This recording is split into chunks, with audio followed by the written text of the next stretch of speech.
Bienvenidos a un nuevo episodio del Quinto Humor. Hoy os traemos a Fernando Gomollón. Es uno de los fundadores de la Asociación Española de Gastroenterología. Y además de esto, sabemos que le gusta mucho la música clásica, leer y viajar. Él dice que es un poco carca, pero lo que es una fuente inagotable de conocimiento, ya que no solo sabe de la enfermedad que hoy vamos a hablar, sino de todo lo que la rodea. Así que, Julia, dentro vídeo. El Quinto Humor. El Quinto Humor. El Quinto Humor. El Quinto Humor. ¿El quinto de qué? Un podcast humano para personas humanas. Bueno, pues nos metemos con ello ya. Y nada, bueno, hoy nos corresponde el tema de celiaquía, aunque contigo podría ser cualquier tipo de enfermedad inflamatoria intestinal, yo creo. Así que nada, podríamos empezar yo creo con lo más básico, que es en qué consiste la enfermedad y qué es. ¿En qué consiste la enfermedad celíaca? Bueno, es una enfermedad curiosa, en primer lugar. Es una enfermedad en la que lo que ocurre es que determinadas proteínas que están en algunos cereales, pues una persona que es susceptible a tener esa reacción, desencadena una reacción inmunológica que termina por dañar parte del organismo, y la parte en la que más daño se observa normalmente es el intestino, aunque en realidad es una enfermedad sistémica que afecta a todo el organismo, pero la que más se daña es el intestino delgado. ¿Y entonces qué es lo que ocurre? Pues ocurre que el sistema inmunológico que tenemos los seres humanos es absolutamente los seres humanos, y en realidad prácticamente todos los seres vivos desde hace unos 500 millones de años aproximadamente, los seres vivos, digamos, complejos. Ya las bacterias tienen su sistema inmunológico, pero es más sencillo, aunque sabéis, de la investigación en el sistema inmunológico de las bacterias en los últimos años, pues han aparecido cosas que nos han permitido avanzar muchísimo en la ciencia, como el sistema CRISPR de edición genética, ¿no?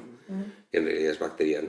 Bueno, pues el sistema inmunológico que tenemos tiene una labor muy complicada, que es distinguir lo que es dañino de lo que no es dañino, de lo que nos puede causar un problema, distinguirlo de lo que no nos puede causar un problema, y además tolerando mensajes que recibe del propio organismo que podrían ser también interpretados como negativos, ¿no? Entonces, a veces el sistema inmunológico comete errores, y tiene que ocurrir, porque no existe un sistema sin errores, ni biológico, ni físico, ni químico, ni de ningún tipo. De hecho, la vida no sería posible si no hubiera errores, porque toda la progresión de la evolución depende de los errores que hay en las mutaciones, no es de otra manera. O sea que la vida depende de los errores, también las enfermedades dependen de los errores, y las enfermedades inmunológicas de los errores. O sea, aquí lo que ocurre es que el sistema inmunológico interpreta que unos péptidos, que son unos grupos de aminoácidos que forman las proteínas, que unos péptidos son dañinos, y trata de eliminarlos, y al tratar de eliminarlos causa el daño, porque siempre que el sistema inmunológico se pone en marcha, no es perfecto el sistema de eliminar a lo que nos agrede. Siempre hay un cierto grado de daños colaterales, y esos daños colaterales en este caso son los que ocasionan la enfermedad, ¿no? Vale. O sea, porque nosotros hablando un poco del tema, dijimos, ostras, en verdad, pues las microvellosidades del intestino, ¿verdad? Serían como pelos de una escoba, ¿no? Que van barriendo un poco lo que pasa. Y que, bueno, a ver, esto puedes tú interpretarlo como quieras. No, bueno. Y que cuando reaccionan contra algo, ¿se cargan pelos de esa escoba, digamos? No. ¿Atrofian pelos de esa escoba? No, en absoluto. De hecho, es que hay algunas cosas que habría que matizar. Por ejemplo, en la enfermedad celíaca no hay atrofia. No hay atrofia. Realmente no. Vale. Una cosa es el daño y otra cosa es la atrofia. La atrofia, cuando hay atrofia, histológicamente, el concepto de atrofia, no podría haber una recuperación espontánea. En la enfermedad celíaca, las zonas dañadas, la estructura desaparece, la estructura de la mucosa es una estructura dañada, no es la mucosa normal cuando está la enfermedad desarrollada, pero si tú quitas el desencadenante externo, se recupera la mucosa. Entonces no es una verdadera atrofia como tal, sino que podríamos llamarlo de otra forma, una distrofia, un daño estructural que tiene. De hecho, si tú miras el grosor de la mucosa inflamada en la enfermedad celíaca, han desaparecido las vellosidades, ¿no? Las vellosidades, la morfología normal, pero el grosor es el mismo que el grosor cuando tenías vellosidades. O sea que no es exactamente una pérdida de sustancia, sino que es un cambio de sustancia. Lo que cambia es la estructura normal de enterocitos por una estructura de células inflamatorias. Y lo que ocurre con las vellosidades intestinales es que en principio interpretamos que son vellosidades, microvellosidades, se van dividiendo en pequeñas vellosidades para aumentar la superficie de contacto con el exterior. Entonces tiene una estructura, como muchas cosas en biología, una estructura fractal. Y esa estructura fractal pues es va dividiéndose en ramitas hasta que tienes la rama final, que son las microvellosidades. Y efectivamente son como un borde en cepillo en la mucosa intestinal, pero el daño que hace que las vellosidades desaparezcan es un daño interno.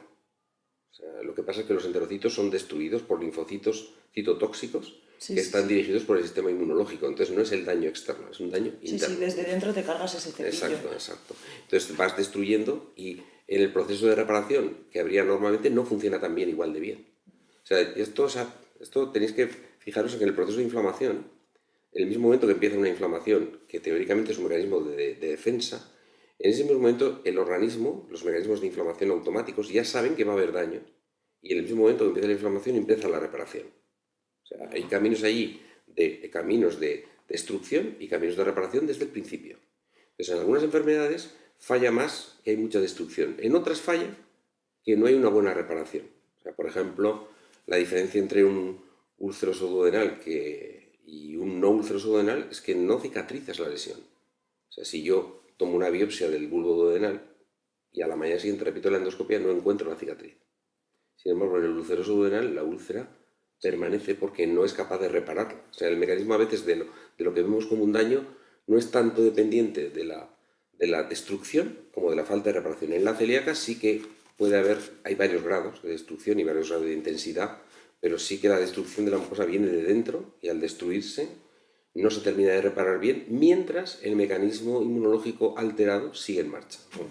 Me parece curioso porque cualquiera diría, yo creo, que dices lo que me hace daño es el gluten. Entonces, yo interpretaría, sin saberlo, que es el propio cereal el que me está perjudicando a la mucosa intestinal y no que es mi sistema inmune que desde dentro está cargándose ese intestino. Sí, me vas a perdonar, pero es que nos gustan las interpretaciones fáciles. A los seres humanos. Sí, desde luego. Nos gustan las interpretaciones fáciles porque nos gusta evolutivamente, nos salva la vida el reconocer rápido a los enemigos. Entonces, si tú ves que se mueve el trigo en la sabana, se mueve el trigo. Que nos pega bien hoy. Pero se ve que se mueven las gramíneas que hay en la sabana, se ve que se mueven, tú tienes que asumir que hay un león detrás. Claro. Muchas veces no lo habrá, pero lo asumes. Entonces, nos gustan las interpretaciones sencillas porque nos salvan la vida de vez en cuando. Aunque 95 de cada 100 veces no estaba el león, pero las 5 veces que sí estaba yo he salido corriendo y no se me ha merendado. Entonces, el sistema que tenemos cerebral está primado para interpretar las cosas de forma sencilla, para no perder el tiempo en razonar demasiado cuando te estás jugando la vida. Entonces, nos gustan los razonamientos simples. Esto le pasa al cerebro humano. Sí. Entonces, una vez que hemos identificado el desencadenante externo de la enfermedad, nos parece que desencadenante, enfermedad. Pero esto no es así. La enfermedad celíaca es una enfermedad autoinmune. En realidad, los péptidos del gluten lo que hacen es que el organismo reaccione frente a un antígeno interno que es la transglutaminasa, no el gluten. O sea, el gluten es el desencadenante externo, que empieza la enfermedad cuando determinados péptidos del gluten, que son unos cuantos solo, son identificados por el sistema inmunológico como anormales y empieza el daño. Pero luego, en realidad, probablemente es más importante el papel de la transglutaminasa, que es una proteína interna que tenemos todos, que el papel del gluten en todo el resto de la reacción inmunológica. Entonces, es algo más complejo. Es que tenemos una enfermedad autoinmune que es un ejemplo estupendo para estudiar el resto de enfermedades autoinmunes, porque tenemos mucha información sobre el desencadenante externo y mucha información sobre uno de los desencadenantes externos, al menos, que es los péptidos del gluten, y sobre su genética. En otras enfermedades autoinmunes la información que tenemos es mucho más dispersa, es mucho más compleja. O sea, también es enfermedad autoinmune pues el lupus, pero no sabemos exactamente cómo se desencadena la reacción frente al DNA, sin embargo, o al ADN. Sin embargo, en el caso de la enfermedad celíaca sí tenemos mucho más conocimiento. Hay que llegar, además, que el conocimiento llegar al gluten se llegó de manera interesante porque se encontró el desencadenante de una enfermedad autoinmune mucho antes de que se pudiera comprender ninguno de los mecanismos inmunológicos implicados. ¿Cómo sucedió? Si pues sucedió porque en Holanda, en la década de los 30, se cuentan muchas leyendas sobre lo que ocurrió esto en la Segunda Guerra Mundial, pero era antes, pues hubo algunas personas que llamaron la atención de un pediatra, que era un pediatra clínico muy atento, que se llamaba Dicke, pues le llamaron la atención de que algunos niños, de los que entonces se ponían malos con una enfermedad, era una celíaca muy expresiva porque entonces no se conocía, entonces el niño cuando empezaba con la enfermedad no se conocía el desencadenante, pues terminaba por morirse con una malabsorción muy espectacular, muy parecida a la malabsorción que tienes en unas condiciones de hambre extremo, ¿no? Y pues los niños tenían una clínica muy espectacular y luego se probaban, como se pensaba que tenía algo que ver con la alimentación, se probaron muchas dietas y algunas parecían funcionar. Por ejemplo, durante años pues la dieta solo tomaban, a los niños les daban solo plátanos y con los plátanos por supuesto la alimentación era insuficiente, pero No se morían. no se morían, ¿no? Y tenían un desarrollo no normal, pero casi normal. Entonces alguien llamó la atención en alguno de los casos y podría ser el trigo porque les llamó la atención que en unos momentos determinados cuando tomaban pan los niños se ponían malos y cuando no. Entonces este Dicke lo empezó a estudiar más sistemáticamente. Y cuando lo empezó a estudiar sistemáticamente observó que cambiando las dietas y quitando el trigo de la dieta, algunos niños iban mejor. Y luego hubo un periodo, eso sí que es cierto, durante la Segunda Guerra Mundial de hambruna en Holanda y fue más fácil observar que cuando carecían de los cereales realmente ocurría eso. Entonces ya fue probar.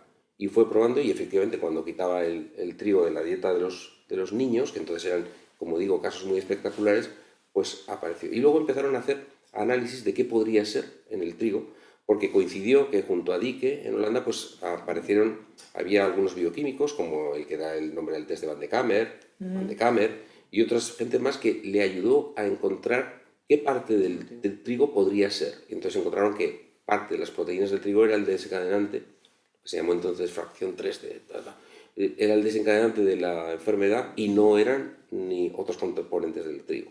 Entonces se sabe que el gluten es la parte desencadenante de la enfermedad o el desencadenante ambiental más importante desde mucho antes que se supieran las familias de linfocitos o que se tuviera ninguna idea de lo que era la transglutaminasa o lo que es la interleuquina 15, que también importa muchísimo en la fisiopatología. Entonces, tenemos esa suerte de que se conoce. Y luego, suerte de que la asociación con parte de los determinantes genéticos sea tan fuerte como para que se pudiera detectar desde casi el principio de conocer los antígenos del sistema de histocompatibilidad, ya se encontró la asociación con la celíaca, cosa que en otras enfermedades la asociación es más débil y es estadísticamente mucho más difícil de demostrar. Entonces, esa suerte tenemos. Porque vamos a la pregunta del millón. ¿Por qué alguien es celíaco? ¿Que es Bueno, heredable? ¿No? tiene que tener una predisposición genética, si no es imposible. Vale. Entonces, de esa predisposición genética hay para reconocer como anormales los péptidos del gluten que desencadenan la enfermedad, tienes que tener, por definición, determinada estructura de los sistemas de histocompatibilidad, pero eso no es suficiente. O sea, tú tienes que tener el sistema de reconocimiento que tiene el organismo para determinados péptidos externos, tiene que tener una estructura determinada, en la que encajan a la perfección los péptidos inmunógenos del gluten. Pero eso no quiere decir que tengas la enfermedad. Tienes ese condicionante, lo tienes que tener, y tienes que tener contacto con el gluten, pero además tiene que haber otros factores inmunológicos. Hay otros genes asociados a la enfermedad, de los cuales conocemos una parte. Tiene que haber probablemente alguna alteración en la microbiota duodenal que desencadene la reacción inicial.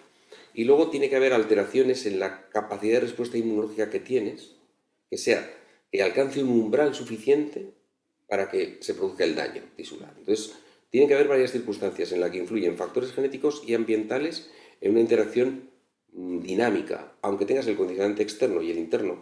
Hasta que no haya una reacción gatillo que desencadene la primera reacción inflamatoria, no ocurre nada. Por ejemplo, se sospecha que es muy probable que algún tipo de infección vírica desencadene en la persona susceptible la primera reacción que luego se cronifica. O sea, tienen que darse varias circunstancias. Algunas conocemos y otras no. Vale. Recuerdo que alguna vez has dicho que donde no hay celiaquía es porque no se ha estudiado que haya casos de celiaquía. Claro. ¿Cómo está la situación en el mundo ahora? Bueno, sí, en el mundo y luego un poco enfocada en nuestro país. En el mundo ahora se puede estimar celiaquía siempre que hay en la alimentación cereales que puedan desencadenarla, se encuentra. La distribución geográfica no es igual en todo el mundo. La distribución por varias razones, porque genéticamente no todas las poblaciones humanas son iguales. Y no todas han sufrido las mismas infecciones en los siglos pasados.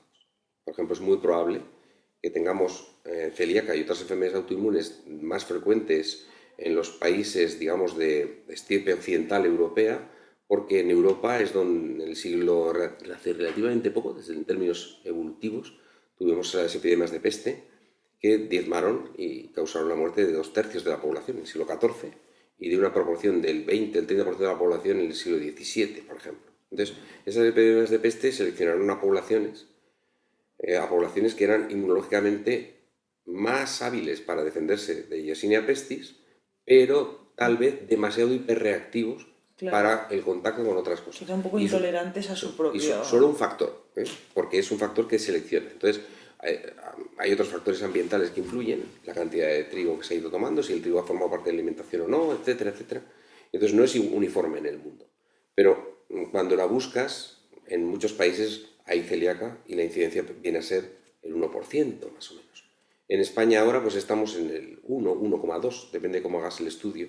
Y en Italia, que tiene un poquito más que nosotros, está en 1,6, 1,7 de incidencia por 100, me refiero que hay países que hay hasta un 2 o 3% de la población con enfermedad celíaca. En algunos países parece que se ha alcanzado una meseta ya y que no está subiendo la incidencia, y en otros países parece que todavía sube un poquito en estos momentos.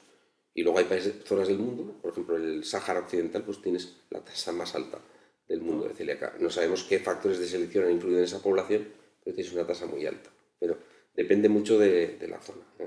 ¿Y qué es lo que hace que esté yendo en aumento? Supongo que las mejoras diagnósticas y todo esto influyen, pero ¿hay algún factor predisponente como el tipo de alimentación que hay hoy en día, los transgénicos, todo esto supongo que también tendrán...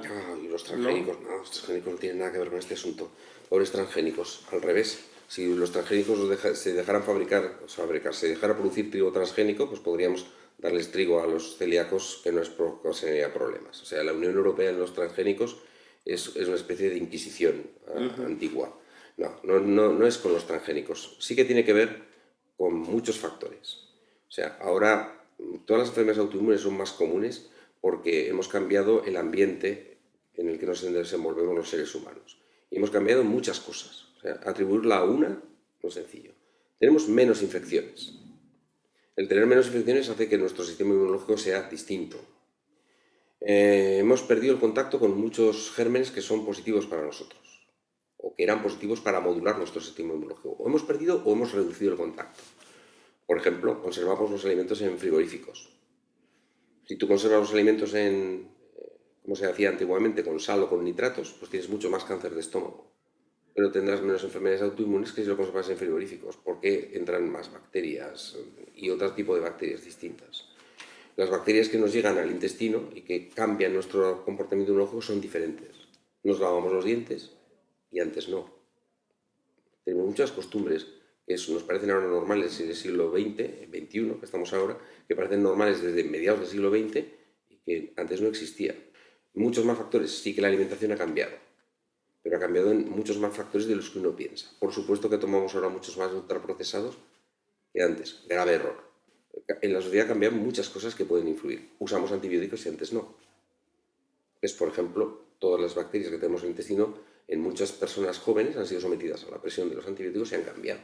Entonces, todo eso influye en cómo reaccionamos inmunológicamente. Y globalmente, las enfermedades autoinmunes tienen una incidencia contraria a las bacterianas típicas que hemos conocido. O sea, mientras descienden las enfermedades infecciosas clásicas, por la vacunación, la higiene, el evitar la aglomeración de las personas, la tuberculosis, que era una enfermedad sobre todo de juntar personas desnutridas en habitáculos pequeños en el siglo XIX, pues disminuye la tuberculosis, disminuye las enfermedades infecciosas, que ahora me viene a la cabeza cuáles, aumentan las autoinmunes, esclerosis múltiple, etc. O sea, hay una relación entre muchos factores ambientales y las enfermedades autoinmunes. Y yo creo que el trigo concretamente es lo que menos importa aquí. O sea, tienes que tomar los péptidos de gluten, que pueden estar en el trigo, la cebada o el centeno, y si no los tomas no vas a tener la enfermedad. Esto es así, la enfermedad celíaca. Pero ya existía, sabemos que existía enfermedad celíaca en los tiempos de los romanos, y lo sabemos con certeza. Porque, o sea, es una enfermedad clásicamente infantil, ¿no? Porque, bueno, en teoría. Era. Vale, era.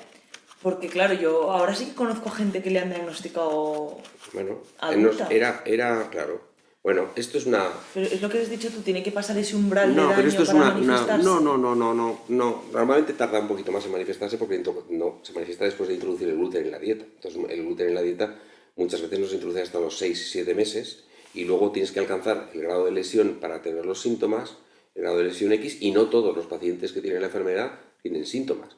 Por ejemplo, un estudio epidemiológico reciente de Italia, hecho en niños, buscando activamente los casos en todos los niños, encontró que estaban diagnosticados un tercio solo de los celíacos que encontraron en el estudio. O sea que sintomáticos van a ser solo una parte. Esto por una parte. Era una enfermedad que se describió mucho más en niños al principio porque llamaba mucho más la atención en niños. Y porque el que la tiene más joven tiene una celíaca generalmente más agresiva y mucho más fácil de encontrar y diagnosticar. Pero siempre ha existido en adultos. Siempre. Cuando a nosotros nos daban clase, cuando a mí me daban clase, que es más o menos en la era de los dinosaurios aproximadamente, cuando me daban clase a mí, en pediatría se hablaba de la celíaca. Y en el resto de asignaturas pues, no se mencionaba la celíaca. Era una enfermedad que parecía infantil. Sin embargo, cuando a mí me daban clase, y había unas cuantas publicaciones en los países donde más se investigaba sobre celíaca, por ejemplo en Inglaterra, había unas cuantas publicaciones de celíaca en adultos que simplemente no nos llegaban a nosotros porque sabéis que las novedades a veces, ahora llegan muy rápidamente, pero a veces tardaban mucho tiempo en llegar. Y cuando yo empecé a trabajar en el Hospital Miguel Servet, también hace mucho tiempo, pues los 2 años y medio primeros estuve trabajando en el laboratorio Ramón y Cajal un rato a la mañana, era un Superman, trabajaba en el hospital, en un laboratorio, no sé. Pero pues en el laboratorio yo diagnostiqué unas cuantas celíacas en adultos y cada vez que las diagnosticaba me decían en el hospital, pero ¿cómo puedes ver celíacas viéndolas? Si las sospechas, las ves. Si no las sospechas, no las ves. Entonces, existen adultos perfectamente igual que en niños. Y ahora pues, se diagnostica igual que en adultos que en niños. Lo que pasa es que en adultos es más frecuente las formas sintomáticamente atípicas y más frecuentes las formas oligosintomáticas y más difíciles de identificar. Pero se pueden ver en adultos igual que en niños. Y nosotros hemos diagnosticado celíacas a los 86 años de edad. Aunque la población más importante sigue siendo la población infantil. Porque además, los que diagnosticas el de niño, que son más intensos, son los que podrían haber tenido también más consecuencias a largo plazo para el paciente de no diagnosticarse. Claro. Pero sí se ve en adultos perfectamente. Ahora, metiéndonos un poquito que hablabas de los síntomas y todo esto, ¿cuáles son los síntomas principales? Claro, pues los síntomas de la celíaca clásica es muy fácil, es la diarrea y la mala absorción y las consecuencias de una mala absorción. En todos, si tú absorbes mal determinados nutrientes, pues tienes las consecuencias en el organismo de absorber mal esos nutrientes. Y la mala absorción se manifiesta siempre en los niños por diarrea. Pero en niños, diarrea, retardo del crecimiento y luego ya consecuencias de la mala absorción, como son anemia, osteoporosis. En los niños clásicos, de las figuras clásicas, de las fotografías clásicas de celíaca, tenían un raquitismo. Entonces, como tenían raquitismo, los huesos estaban torcidos y los niños tenían un vientre tremendamente abultado, el vientre de la mala absorción, es decir, con sobrecrecimiento bacteriano de verdad. Y los niños pues tenían un abdomen muy distendido, una deformación del cuerpo con su cifosis, los huesos del raquitismo. Eso era la celíaca extrema, de una mala absorción. El resto de síntomas de la celíaca son mucho más inespecíficos. Pueden ser malestar abdominal, hinchazón, cosas que son mucho más típicas de enfermedades funcionales, pero se pueden dar en la enfermedad celíaca. Y luego tiene manifestaciones intestinales, la dermatitis herpetiforme, que es una variante de la celíaca que afecta a la piel. Y tienes también a veces manifestaciones neurológicas, las consecuencias que hemos dicho de la anemia. Pueden ser muchas manifestaciones que no son tan sencillas de pensar a veces. De hecho, pues muchos pacientes con celíaca también los pueden diagnosticar a través de una dispepsia que es indistinguible de una dispepsia funcional, que es un cuadro súper común. Es decir, ¿Dispepsia te refieres a...? dispepsia me refiero a malestar cuando comes, por decir una definición más sencilla de la Real Academia que la que utilizamos nosotros, ¿no? Oye, y respecto a esto de los temas neurológicos y demás, se sabe un poquito porque si bien estos son el sistema inmune atacando el péptido del gluten, ¿qué sentido tiene que, siendo autoinmune, como bien has dicho, haya estas manifestaciones Pues porque hay extra... transglutaminas ahí en todo el organismo. Y una vez que tú tienes una reacción frente a la transglutaminasa, hay subtipos de transglutaminasa distintos. Y hay personas que desarrollan anticuerpos antitransglutaminasa 2, que es la transglutaminasa que es más abundante en el intestino, pero esa enzima es absolutamente fundamental y se expresa de forma diferente en diversas células del cuerpo. Y hay transglutaminasa tipo 6, por ejemplo, que es más típica de la transglutaminasa que hay en tejidos cerebrales, y a veces hay personas que hacen antitransglutaminasa 6 y la reacción inmunológica se desencadena también localmente en el tejido cerebral. Muchas de las proteínas y de los enzimas que tenemos en el organismo se expresan de forma distinta en cada tejido y en cada momento. Entonces, la reacción inmunológica puede haberse desencadenado frente a una cosa en un sitio y expresarse en otra distinto porque se reconoce como anormal ese antígeno en ese otro tejido. No es algo excepcional. Está en la variante de la piel, que es la dermatitis herpetiforme, en la que muchas veces la lesión intestinal es casi inexistente o muy difícil de identificar y muy parcheada, y está la variante neurológica y tal. La más común es la variante intestinal. Y además de los síntomas, bueno, y de estas primeras manifestaciones, en general, ¿de qué tienen más riesgo en un futuro de padecer las personas con celiaquía? Todo lo que tenga que ver con la mala absorción, ¿Vale? y por ejemplo, pues evidentemente, todas las enfermedades que tengan que ver con osteoporosis, pues, por ejemplo. Pero el problema número uno a la hora de los riesgos es que cuando tú tienes una inflamación mantenida en un tejido, haces que ese tejido sea caldo de cultivo para los tumores. Entonces, el riesgo número uno a largo plazo de una celíaca no bien controlada es hacer tumores, especialmente linfomas intestinales, que es, digamos, un tipo de linfoma T que es típico de la celíaca mal controlada y que ocurre en pocos pacientes, pero que es muy grave, ¿no? Y luego hay más riesgo de otros tumores en el resto del organismo. Eso porque mantienes un sistema inflamatorio activo, como las vías de oncogénesis comparten parte de las vías del proceso inflamatorio, es más fácil, que ya sabéis que la oncogénesis tiene que ocurrir varios procesos, Sí. pero es más fácil que ocurra oncogénesis en muchos tejidos. Entonces, los pacientes con una celíaca mal controlada tienen menos supervivencia porque hay más tumores, ¿no? En general. Dicho así, sin querer asustar, porque no es de asustar, porque eso quiere decir que tienen una incidencia un poquito mayor que la población general, pero no que porque tengas una celíaca mal controlada seguro vayas a tener el tumor, ni mucho menos, ¿eh? ¿Vale? Pero sí que es un riesgo real, ¿eh? Que desaparece. Se te ajusta cuando llevas la dieta sin gluten. Ah, vale. Claro. Luego tienes el mismo riesgo que la población normal. Si no hay inflamación, Sí, no hay salvo riesgo. que se hayas tardado mucho con la dieta sin gluten. O sea, cuanto más expuesto hayas estado, más tiempo hayas estado expuesto a la inflamación. Y es cierto que las más difíciles de diagnosticar son también las que la inflamación es de menor intensidad.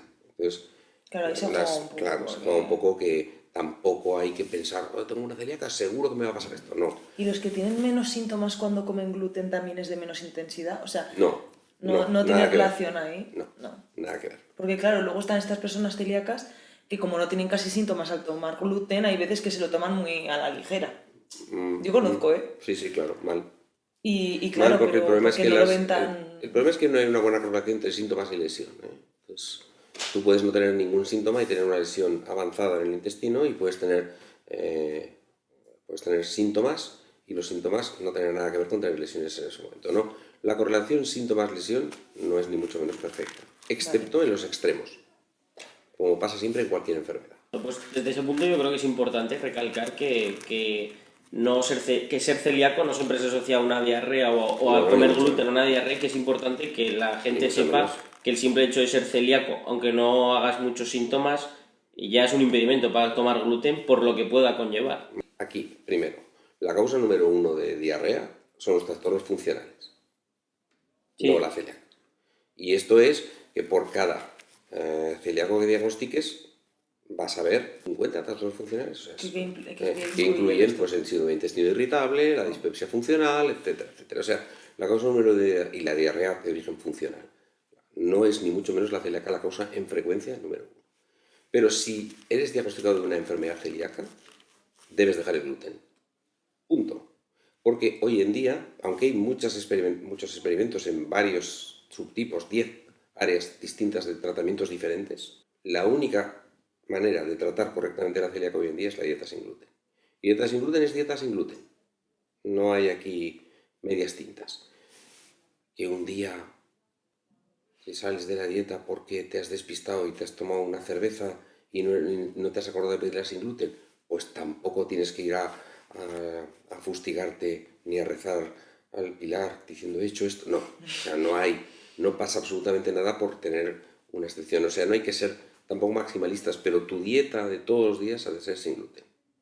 Porque eso hace que tu organismo esté en conjunto mejor. En lo que tú percibes y en lo que no. De hecho, a veces diagnosticas una enfermedad celíaca por síntomas y luego estudias a los familiares directos.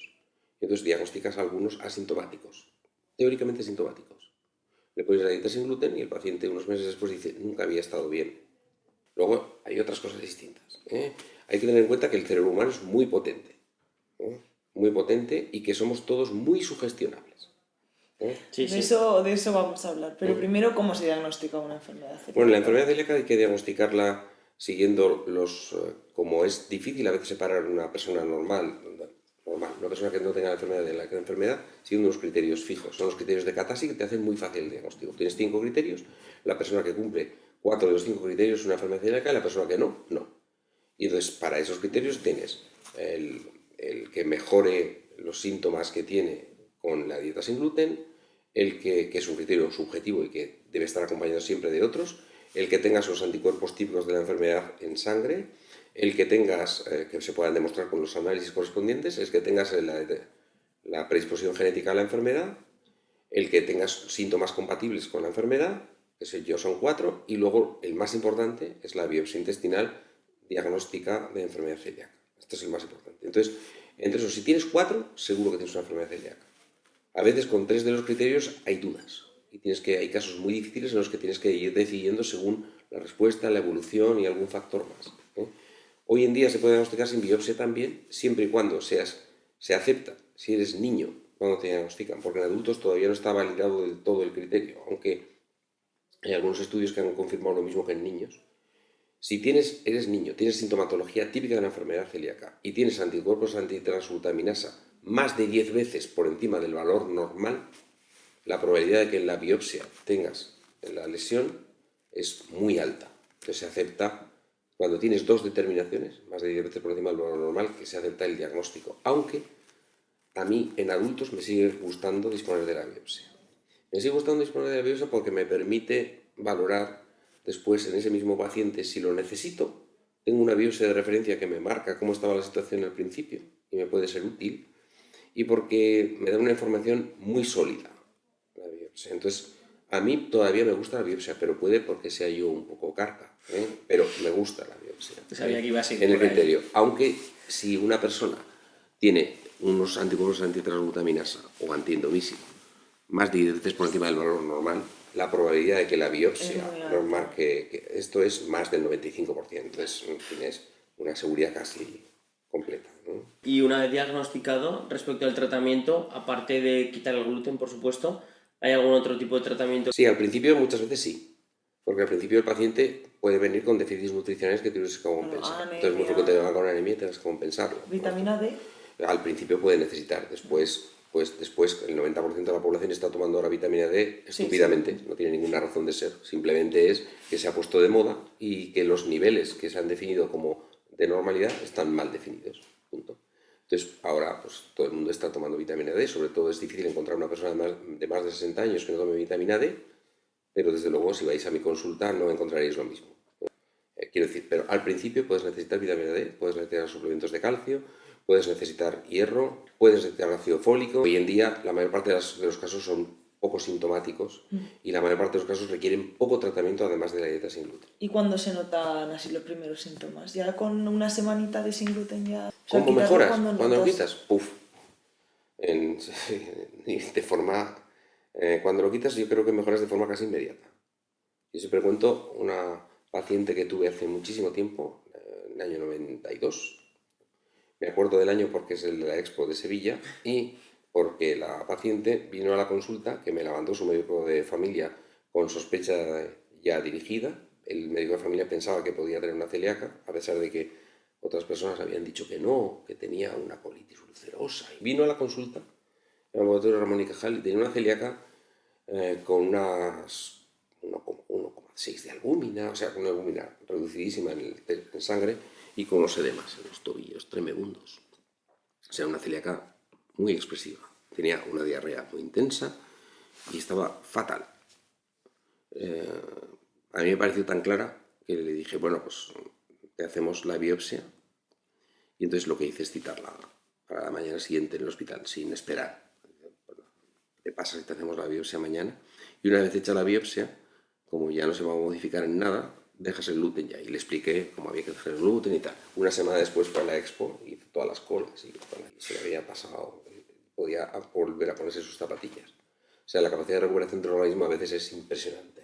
Entonces, normalmente mejoran muy rápido. Normalmente con la dieta sin gluten mejoran. Si no mejoran rápido con la dieta sin gluten, igual te has equivocado de diagnóstico. Y tú que llevas muchos años en la profesión, el mercado para las personas celíacas, o sea, el mercado sin gluten, ha crecido un montón en los últimos años. Claro. ¿Cómo lo ves tú ahora esta situación? Bueno, yo veo bien que haya más mercado porque así los pacientes celíacos lo tienen más fácil. Porque antes la dieta sin gluten era muy difícil de seguir. Muy difícil de seguir porque tenías que limitarte a veces a lo seguro, tenías que limitarte a las verduras que comprabas y elaborabas tú mismo, tenías que limitarte al queso, ibas a un restaurante y solo podías comer ensalada porque no te podías asegurar nada. O sea, hace unos años era bastante complejo llevar una dieta sin gluten y ahora, sin embargo, es más fácil. Pero claro, es un mercado, es un negocio también. Y también pues pasa como con todos los mercados. Promociona el uso de la dieta sin gluten para cosas que no necesitan. Y tiene otra vertiente más, es que los productos sin gluten son más caros que los productos con gluten. Y por lo tanto, el paciente celíaco siempre va a tener una dificultad económica que no tiene, aparte de los inconvenientes de cuando va con los amigos, sobre todo en la adolescencia, el problema de no puedo tomar un bocata y los demás sí, que hace que en la adolescencia sea especialmente difícil conseguir el mantener la dieta correctamente. Sobre todo porque en la adolescencia muchas enfermedades autoinmunes, por cómo está el sistema inmunológico, como pasa en la diabetes, tienen un periodo de tiempo, digamos, de luna de miel con menos sintomatología y pueden pasar unos meses sin sintomatología tomando gluten y pensarse que se han curado de la enfermedad. Entonces es un periodo peligroso en cuanto a la dieta y el cumplimiento, ¿no? Y la adherencia a la dieta. Pero el mercado tiene esas cosas buenas y malas. Ahora, yo creo que primero es bueno que haya mercado y segundo, hoy en día, disponer de lo que disponemos todos, de tener estos cacharros, que antes buscar la información era súper complejo y ahora, pues con una aplicación, lo paso con el código de barras del producto y sé si lleva gluten o no, con una certeza del 99,9%, pues si la aplicación está hecha por la Asociación de Celíacos, estupendo, y me permite tomar decisiones que antes me llevaban a leer etiquetas, a dudar, a tener problemas, ahora en segundos, sin tener que acordarme, pues claro, el mundo ha facilitado las cosas, pero otras cosas no son tan buenas, ¿eh? Otras cosas no son tan buenas. Al ser un negocio se promociona el comer sin gluten como si comer sin gluten fuera más sano que comer con gluten. Esto no es así. Es que es cierto que hay un montón de tendencias ahora que el comer sin gluten, sin ser celíaco, te da unos beneficios. Bueno, es fantástico, sí, sí.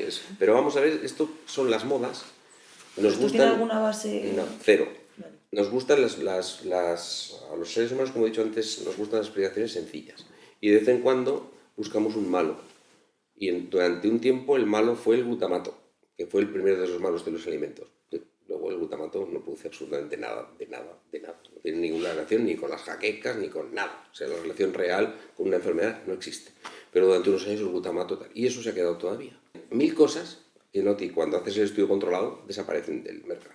Pero ahora la dieta sin gluten, el gluten es malo porque unos cuantos famosos os han encontrado en el gluten la manera de decir yo tomo menos gluten y tal. No tiene ningún fundamento, por supuesto, científico, ningún fundamento de ningún tipo, y lo único que haces es cambiar la dieta a otra cosa, que a veces puedes pasarte a una dieta más sana y realmente mejorar, pero no porque te quites el gluten, sino porque a lo mejor has quitado o calorías que estabas tomando en exceso, o realmente eras una persona que tomaba 200 kilos de pan al día y no te hace falta y te producían hinchazón y te dejan de producir, pero no por el gluten, sino por otros factores como los fructanos, que son mucho más responsables de los síntomas que el propio gluten, 1000 cosas.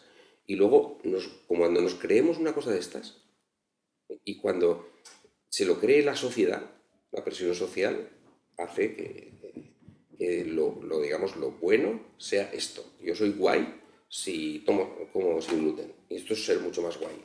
Y bueno, en fin, es estupendo. Cuando haces el estudio doble ciego, con esto desaparece absolutamente. O sea, si lo haces ciego, pues no, ninguna de estas personas podría reconocer en absoluto si está tomando gluten o no.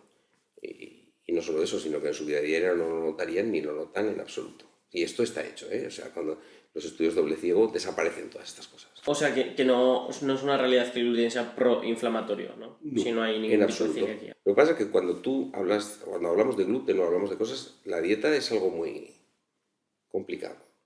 Y luego también es muy individual. O sea, que el sistema inmunológico de la persona es distinto y es distinto cada mes y cada día del día anterior. Va cambiando, es dinámico. Y la capacidad que tienen las células eucariotas de adaptación es tremenda. Tremenda, tremenda, tremenda. Al medio ambiente que tenemos. Entonces, cada reacción de cada persona es distinta. Y eso de hacer una dieta para todo el mundo es una tontería, porque la microbiota de cada persona es distinta, nuestro sistema inmunológico es diferente, cambia, incluso en dos gemelos monocigóticos cambia, y no es nada sencillo el decir esto es bueno o esto es malo. Pero son los excesos, son malos siempre. Entonces yo, bueno, en clase lo digo, una enfermedad es la intolerancia al sorbitol. Pues que el ser humano no está hecho para tomar sorbitol. Hay veces que forzamos al organismo a cosas que son absurdas. Por supuesto, tampoco hay que comer piedras. Claro, ¿comes piedras? Pues no te vas a sentar bien si comes piedras. Pero no, el sorbitol pues es la misma majadería, toma sorbitol. El sorbitol se utiliza por la industria alimentaria porque es un edulcorante barato y nos gustan los sabores dulces. Pero nuestro intestino no está acostumbrado a esa sustancia, ni nuestras bacterias. Y entonces, en cuanto tomamos un poquito de cantidad de más de sorbitol, tenemos hinchazón y gases, claro. ¿Y eso es una enfermedad? No. Eso es un intestino que nos dice, a tonto, deja de tomar esa porquería. Es así, o sea, es que yo alucino cuando digo, somos intolerantes a no sé qué. Claro, es que no es para comer esto. Ya. Lo que es para comer es para comer. Y luego los organismos se van acostumbrando. Y entonces, a veces los cambios que estamos haciendo en los últimos 200 años son demasiado rápidos. Hemos cambiado de un mundo en el que el problema era el hambre a un problema en el que el problema es la sobrenutrición en este momento. Los seres humanos no ajustamos bien todavía. Entonces tenemos alrededor de 700 millones de personas que no tienen acceso al agua potable fácil en estos momentos. Y muchas personas que están muriendo de hambre en este momento. En Sudán, cada 20 o 30 minutos se muere una persona en una hambruna que hay. Y no es de una noticia de ahora, es sostenida durante los últimos 10 años. La borramos, la escondemos, la noticia en un sitio, pero es así. Hay gente que está muriendo de hambre y en Occidente el problema es la sobrealimentación. Y la cantidad de calorías que tomamos y la porquería de calorías que tomamos. Y ahora mismo cualquiera de vosotros vais al Amazonas y vais a buscar la aldea más remota que encontréis en el Amazonas. Y os encontráis allí con unas personas que tienen todavía costumbres de la época de cazadores-recolectores y que van con la lanza, que no sé qué tal. Pero entráis en la choza y encontraréis un elemento ultraprocesado, o varios. Es difícil que no encontréis determinados refrescos, Coca-Colas, y encontraréis pues cualquiera de los elementos estos ultraprocesados que están en las maquinetas expendedoras de la facultad. Cualquiera de esos los encontraréis allí. Es que el poder de la industria para llegar incluso a esas tribus que todavía son cazadores-recolectores. Si eres inteligente lo puedes aprovechar. Por ejemplo, si tú tienes que distribuir vacunas, esto está hecho en África, tienes que distribuir vacunas y quieres llegar a todos sitios, busca huecos en los camiones de la Coca-Cola y llegarás. Si no son vacunas de las que necesitan refrigeración, vas a llegar porque le negocias con la persona que está haciendo el transporte, tiene huecos seguro en el camión y las vacunas las puedes llevar a donde... Y vas a llegar a todas partes, a sitios que la distribución de las vacunas va a ser costosísimo, puedes aprovecharte, por ejemplo. Esto se ha hecho también, o sea, hay gente con imaginación, pero te vas a encontrar con elementos ultraprocesados en todas partes. Y esto significa que estás cambiando la microbiota de esas personas muy rápidamente. Es un poco un autoboicot al final, ¿no? Todo por hacer dinero. Bueno.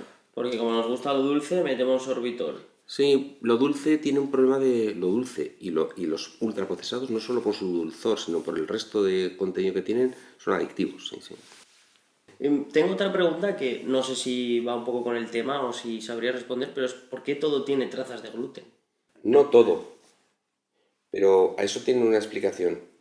¿Gluten? ¿Qué significa gluten? Tengo una pregunta para ti. Pegamento, ¿no? O cola. Pues muy bien, no es fácil saber esto. Oye, eso no lo sabía. Gluten, si gluten viene del latín, gluten es cola en latín. Entonces viene la misma expresión que tú cuando dices aglutinar. Claro. Cuando aglutinas, juntas. Etimológicamente viene de eso. Entonces el problema es que el gluten el gluten permite, por sus características que tiene, permite hacer masa muy bien. Masa que puede crecer y tener esponjosidad. Entonces, es una masa que se utiliza para los alimentos en general y muy barata. Entonces, se utiliza en muchísimas elaboraciones de alimentación y en cosas sorprendentes. Tiene la propiedad de ser un alimento y, por lo tanto, para la mayor parte de las personas no es tóxica, ni es un aditivo no tal. Y segundo, de permitirte hacer la masa y tercero, de permitirte unir cosas, pegarlas. Entonces, como se permite pegarlas, se utiliza en la industria alimentaria en muchísimas cosas. Por ejemplo, como cito siempre un ejemplo que me enseñaron hace muchos años, las pipas con sal.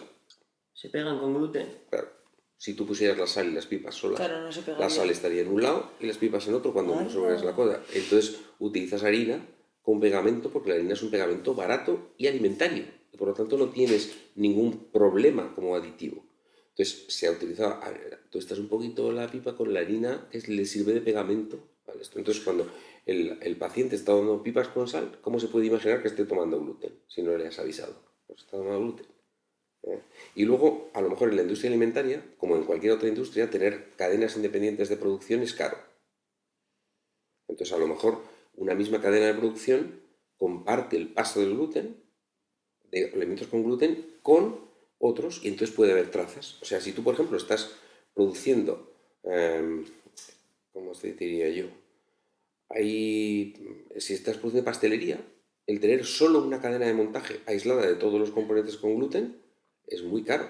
Si usas la misma cadena, aunque todo lo que has puesto en ese pastel sea sin gluten, ha podido pasar por sitios donde hay gluten adherido y esto. De hecho, pues en determinadas pastelerías, cuando vayas, hay sitios donde van a poder garantizar que es sin gluten y otros sitios te van a decir sin gluten, pero en la cadena de montaje no la tengo separada y por lo tanto no le puedo garantizar que no haya trazas. Lo mismo que puede haber trazas de cacahuete que sean para un alérgico al cacahuete un problema y a veces es difícil separarlo, ¿no? Algunas industrias sí que tienen una cadena aparte. A veces las que tienen cadena aparte muchas veces ha sido por la coincidencia de que una de las personas de la familia Claro. ha sido celíaco. Eso pasaba con Hacendado, ¿no? Sí, ha pasado con Mercadona y también ha pasado que Mercadona etiqueta bien todos los productos sin gluten y los tiene bien etiquetados por eso y además favorece a los productos sin gluten cuando tiene dudas. Prefiere comprar una marca sin gluten que otra con gluten para favorecerlo, pero también para hacer más publicidad de una casa local pasa con Ascaso. Bueno, la pastelería Ascaso tiene separada totalmente la producción y lo que te digan en Ascaso que es sin gluten, ellos si vas a comprar te van a decir esto es sin gluten seguro, esto no te podemos garantizar que no tenga trazas y esto es con gluten. Pero los productos sin gluten seguro te los han seguido en su cadena de producción independiente, ¿no? Supongo que eso está bien legislado, ¿no? Porque siempre hay... Sí, claro, está bien legislado. Otra cosa es que se respete la legislación, Vale. pero está bien legislado. Tienes un límite de X partes por millón de detectables de gluten para decir que es sin gluten, que son 20 partes por millón de péptidos de gluten, y ese límite depende de los países y de las regulaciones, pero en muchos sitios es 20, y ese límite se va regulando, y no solo regulando, sino contrastando.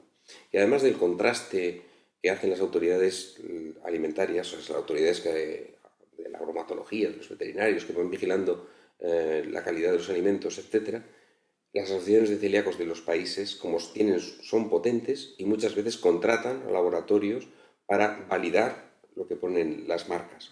Entonces, ellos hacen a veces su propia validación y por lo tanto las aplicaciones, por ejemplo, de la Federación Española de Celíacos, de FACE, las aplicaciones que ellos dan son fiables, porque han trabajado no solamente con la administración, sino con laboratorios independientes que les certifican. Pues sí que son potentes y sí que se mueven, ¿no? Es que es una enfermedad que afecta a muchos niños.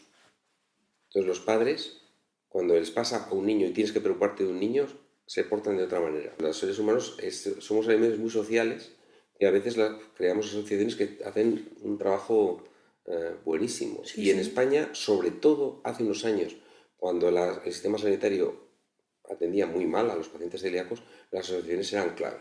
Y luego ha habido mucha gente que dedica mucho de su tiempo libre gratuitamente a esto. Y hay gente maja por el mundo. O sea, esto también hay. Hay gente que trabaja con muy buena intención de las cosas muy bien. Y la Asociación de Pacientes Celíacos lleva trabajando, hacen cursos de cocina, hacen reuniones anuales donde, digamos, confraternizan y y hacen más fácil que al tener amigos con el mismo problema los niños sigan la dieta con más facilidad.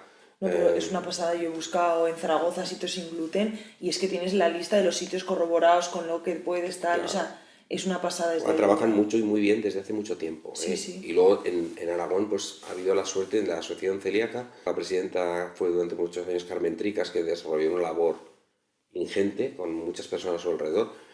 Una nutricionista, Noelia se llama, una nutricionista que trabajaba con ellos, una persona fantástica, y había mucha gente. Y luego en Aragón tenemos a Miguel Montoro en Huesca trabajando en este tema desde hace muchos años, y Miguel, que es ahora el presidente de la Asociación Española de Enfermedad Celíaca, de la Sociedad Científica de Enfermedad Celíaca, Miguel ha desarrollado una labor también brutal, y alrededor suyo pues también ha generado también mucho trabajo positivo, ¿no? O sea, es que hay gente maja, sí, sí. Y en todo este sentido, ¿hay alguna aplicación o alguna web o herramienta que se pueda hay recomendar a la aplicaciones. gente? Ahora yo digo alguna en el móvil, pero hay las aplicaciones, buscar las aplicaciones de FACE, de la Federación de Asociación Celíacos, y ellos tienen aplicaciones gratuitas a descargar y sin ningún problema. Pero yo si a alguien le diagnostican de enfermedad celíaca, le recomiendo que vaya a la asociación. Directamente. Siempre, porque puede necesitarlo o no.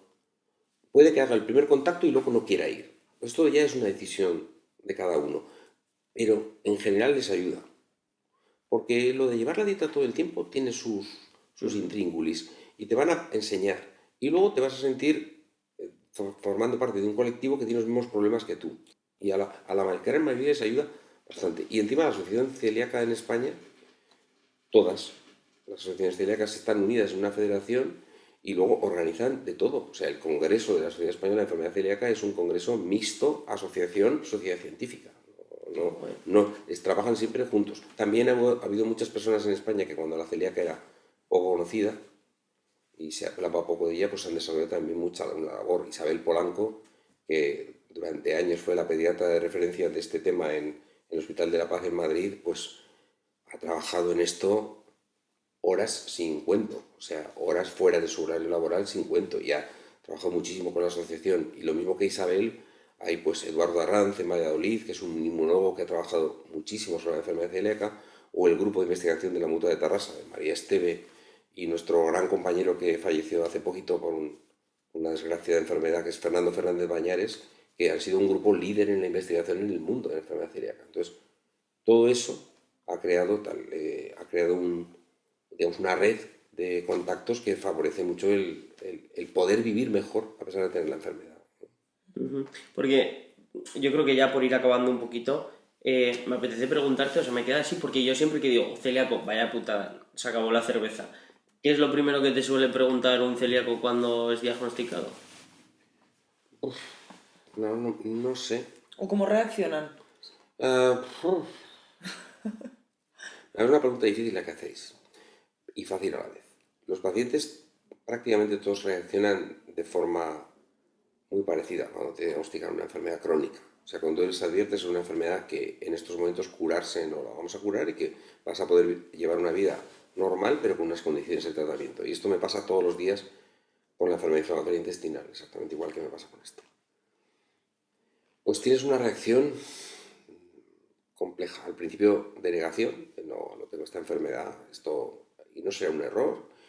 Y luego sueles buscar, como he dicho antes, sueles buscar culpables. Esto es que he hecho algo mal. Muchas veces las pobres madres echan la culpa de qué habré hecho yo mal con este niño, sobre todo las madres, ¿eh? Los padres echan pocas culpas normalmente.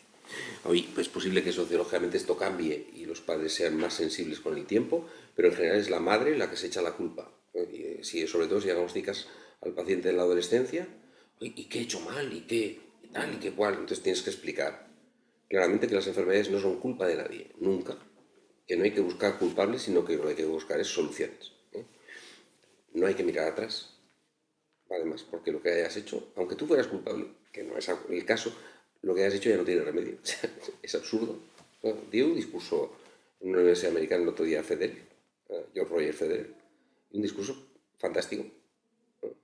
Explicando cosas muy importantes, explicando que es una cosa que se les puede explicar así a los pacientes, hemos parecido. Primero, nadie acierta todo. él ha ganado más partidos de tenis casi que ninguna otra persona y sin embargo solo ha ganado el 54% de los puntos que ha jugado. El 46% los ha perdido. Entonces en la vida no ganas nunca el 100% de los puntos. Y el punto que has perdido no tienes que mirar. Tienes que mirar al siguiente y concentrarte justo en el siguiente punto. Entonces cuando los diagnosticas en la consulta a una persona, lo diagnosticas, le tienes que decir, concéntrate en el futuro y en hacer bien las cosas a partir de ahora lo mejor posible. Y esto lo vamos a hacer juntos. Entonces, tú preocúpate de lo que quieras, pero de la enfermedad deja que me preocupe yo. Eso les digo yo. O sea, yo ya te diré lo que podemos ir haciendo. En el caso de la celíaca sí que tienes que concienciarlos de que van a ser ellos, porque son ellos los que van a llevar la dieta sin gluten. Y lo que les tienes que mostrar es, en el diagnóstico, que el futuro con la dieta sin gluten es el de una persona absolutamente normal. Con los pros y los contras de una persona que no tenga ninguna enfermedad. Porque cuando llevas la dieta sin gluten, la inmensa mayor parte de los casos, más del 95% de los casos, controlas la enfermedad de forma absoluta. Prácticamente, sí. A lo mejor me haces una biopsia intestinal y todavía te quedan 3 linfocitos bailando allí, ¿no? Pero en lo que se refiere a las repercusiones importantes, la controlas. Explicarles lo que te gustaría que te explicaran a ti. Nunca les digas que la dieta sin gluten es fácil, porque mentirías. No les des un papel. Aquí está la dieta sin gluten. ¡Hala!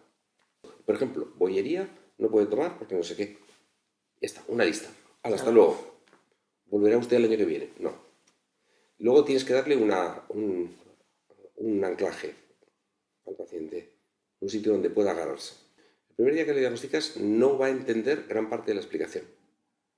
Entonces tienes que recitarlo para explicárselo y dejar la puerta abierta con un anclaje que el paciente sepa que puede recurrir a ti. En este caso concreto, el que les comuniques ya que existe la asociación también es bueno.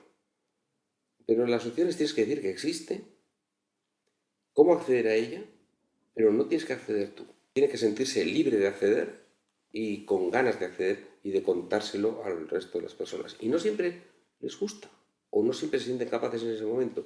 Entonces tienes que ir adaptándote un poquito. Lo que hacemos nosotros es citarlos en la consulta de enfermería y hacemos una consulta de acogida. Y esa consulta de acogida estamos 45 minutos con ellos. O sea, la enfermera está 45 minutos. Y lo que hace en esa consulta de acogida es que les hemos dado tiempo para que se preparen las preguntas que quieren hacer. Vienen y hacen las preguntas y se les hace eso. Y siempre les dejamos libre cualquier cosa que nos quieras preguntar. Y luego usamos webs de apoyo, información en internet de apoyo. Entonces, en la celíaca se puede utilizar toda la información de la Asociación de Pacientes Celíacos y nosotros en Inflamatorio tenemos una web fantástica, la mejor del mundo de información, que está hecha, la mejor del mundo con diferencia, que está hecha sobre todo en Galicia, aunque con la colaboración de todas las unidades españolas de enfermedad inflamatoria, y ahí tiene toda la información que quiera, libre acceso en todos los formatos. Y cuando tú estás enfermo, necesitas que te ayuden. Y a veces no sabes pedirlo.